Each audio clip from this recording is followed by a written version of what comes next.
അഴിമതിക്കെതിരെ അണിചേരൂ. അയ്യപ്പ സമയമല്ല പിന്നെ മതിയാന്നല്ലേ. അങ്ങനെയൊക്കെ ചോദിച്ചു കഴിഞ്ഞാൽ കുറച്ച് ബുദ്ധിമുട്ടാവും. ചിലർക്ക് അതിന്റെ പുറകെ അടക്കാൻ ടൈം ഉണ്ടാവില്ല, ചിലർക്ക് ഭയമായിരിക്കും. പക്ഷെ നമ്മളുടെ സ്വന്തം ലൈഫിൽ നമ്മളൊരു കൈക്കൂലിക്കോ അല്ലെങ്കിൽ നമ്മുടെ ഫയൽ തീർപ്പാക്കാതെ ഏതെങ്കിലും ഗവൺമെന്റ് ഓഫീസിൽ കയറി ഇറങ്ങി നടക്കേണ്ടിയൊക്കെ വരുമ്പോൾ അപ്പൊ നമ്മൾ എക്യുപ്ഡ് ആയിരിക്കണം. അതിനുവേണ്ടി ഇതിപ്പോ ഏത് ഡിപ്പാർട്ട്മെന്റ് ആയാലും കേട്ടോ, മോട്ടോർ വെഹിക്കിൾ ഡിപ്പാർട്ട്മെന്റ് ആയാലും ആരോഗ്യ വകുപ്പാണെങ്കിലും വിദ്യാഭ്യാസ വകുപ്പാണെങ്കിലും ഇനി ഏതെങ്കിലും കോർപ്പറേഷനോ മുനിസിപ്പാലിറ്റിയോ വില്ലേജോ എവിടെ പോയിട്ടും നമ്മളെ ഇങ്ങനെ നടത്തിച്ചാൽ ഉടനെ റിപ്പോർട്ട് ചെയ്യാനുള്ള നമ്പറാണ് 1064. അതൊരു ടോൾ ഫ്രീ നമ്പറാണ്. അടുത്ത മൊബൈൽ നമ്പറാണ് 8592900900. പിന്നുള്ള വാട്സാപ്പ് നമ്പറാണ് 9447789100.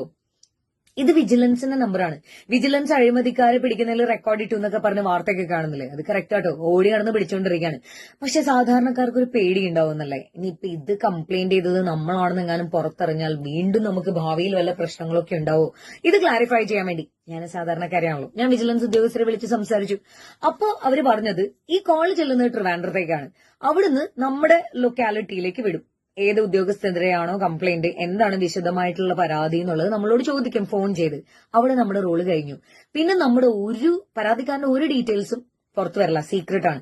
അതിനുശേഷം ഈ അഴിമതിക്കാരനായിട്ടുള്ള ഉദ്യോഗസ്ഥയെ വാച്ച് ചെയ്യുന്നു, പിടികൂടുന്നു.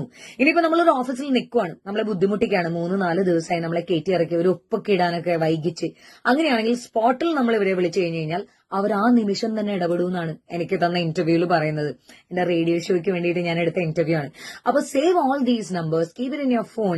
ആർക്കെങ്കിലും ആവശ്യമുണ്ടെങ്കിൽ അവർക്കും കൂടി ഒന്ന് പറഞ്ഞു കൊടുക്കുക, ഷെയർ ചെയ്യുക. Thank you so much for watching.